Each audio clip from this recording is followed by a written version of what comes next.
You know, life among the cons is a lot more exciting than life among the marks. And I'm looking back now 25 years later, it feels good to be bored once in a while. It's okay, you know. It's a normal state of things. Yeah, I didn't know what normal was. Yeah. My normal was different than everyone else's. I like it this way a lot better. That's all for now. I'm Lester Holt. Thanks for joining us.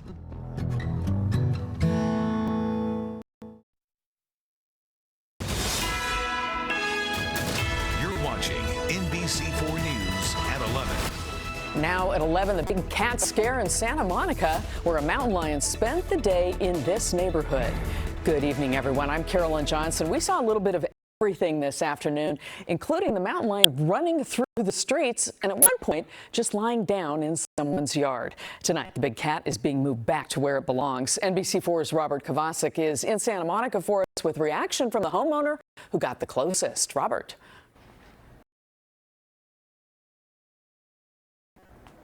Here in Santa Monica, Carolyn, following in the mountain lion's path. Now, was this unusual? Of course it was unusual. The last time they had a Santa Monica mountain lion was back in 2012, and that one was spotted on the promenade.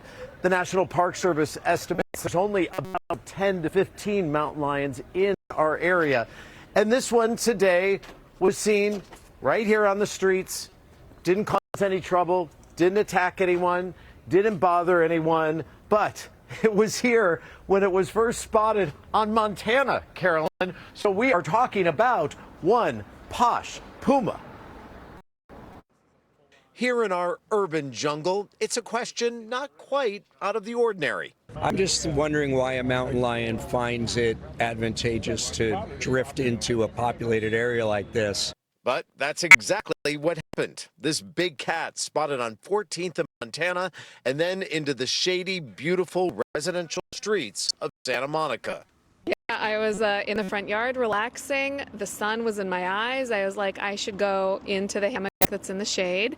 Started to walk over. I was on the phone with my mom, and something big and furry caught it out of the corner of my eye, and I thought, it looks bigger than a cat.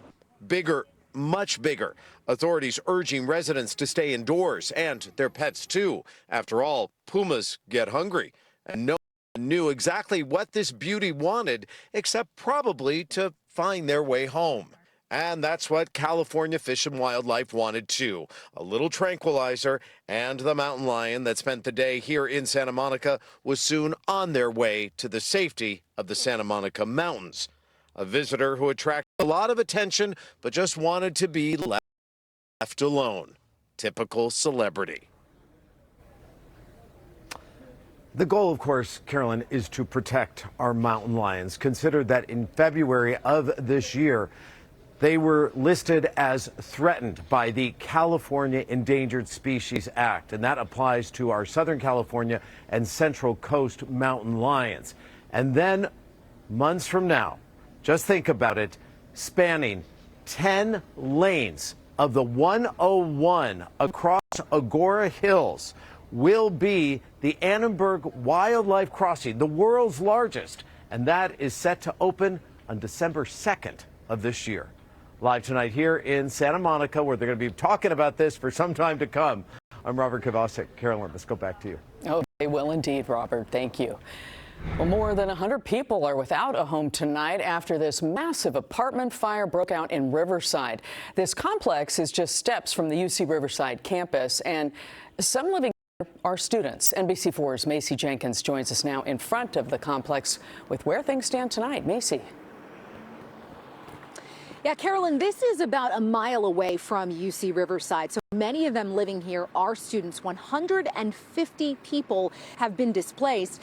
Many of those students are preparing for finals this week. Now, if we take a look at the apartment, Riverside City Fire is still outside. There was a hot spot about 2 hours ago that flared up. They had to put that out, so they'll be monitoring this throughout the night. As for what caused the fire, that is still under investigation. Flames spewing into the sky Friday morning. Something just went up. There's a little explosion. after a fire erupted around 11:15 a.m. at the University Riverside Gardens apartment complex. Those inside rushing to get out. My neighbors, they were knocking on people's doors and screaming hey, there's a fire going on. Everyone run out. The plume of smoke visible from UC Riverside, roughly a mile away. And I'm walking and I can see this giant tower of smoke from campus. And I'm like, damn, that's my apartment. Riverside City Fire Battalion Chief Garrett Coriel says the flames ignited in an attic shared by dozens of apartments. Our guys are going in, they're trying to pop holes in the ceiling, get water up in the attic, but by the time they get in the attic, it's already extended to the next unit, to the next unit, to the next unit. 112 units were affected, 50 of which are a total loss, including the home of Katie Grogan's 21-year-old twins, Thomas and Thor. It's heartbreaking. How do you understand that your adult children don't have shoes? They don't have underwear anymore. It's pretty sad. She says one son quickly packed his pet bird, while the other was at Disneyland celebrating his graduation. I don't know if they'll even be able to go in to look for any remnants of their grandfather's memorabilia from Vietnam that was left to them. I don't think there's a floor left. Firefighters rescued at least 7 cats and 1 dog from the complex, but some pets are still missing. It's chaotic. It's hectic. I was mostly stressed because my cats were trapped for the entire time. So I'm grateful that they're okay. The Red Cross has set up a shelter at Broadwell Park, and so far they've helped at least 60 people find housing and resources for the night.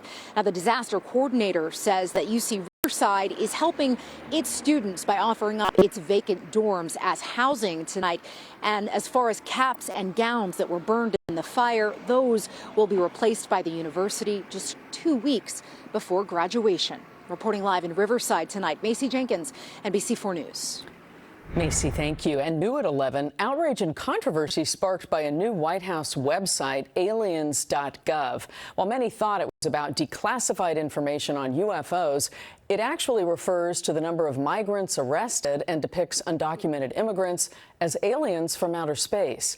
Denora Perez with our sister station Telemundo 52 has more on the website and local reaction to it. They walk among us and interact with us in our daily lives, with one exception. They do not belong here. That's what the new White House webpage, aliens.gov, states. And in a futuristic science fiction theme, undocumented immigrants are depicted as aliens from space. Yeah, I think it's very on par with, obviously, Trump's agenda right now and everything else that's been going on. It doesn't come as a surprise, really. The website does not reveal classified documents on UFOs, but shows an interactive map of migrant arrests by cities, their country of origin, and crimes associated with them. I feel like they don't consider us, and we give a lot. Of course we do. We do jobs people don't want to do, says Mari Lopez. The White House page on X shows a video of a flying unidentified object in what appears to be the U.S. border. We reached out to White House for comment. We haven't heard back from them yet. I just feel like it's not fair for them to be talking about undocumented people like that because, we're all human beings. The White House reports they have had more than 3 million encounters nationwide and add that they shop in our same stores, attend the same classes as our children, and lived seemingly normal human existences. It's infuriating, obviously, because I'm a Latino. Mexican American. I was born here, and my parents, they weren't, but they work so hard every day to provide what they can for all of us. We spoke to quite a few folks here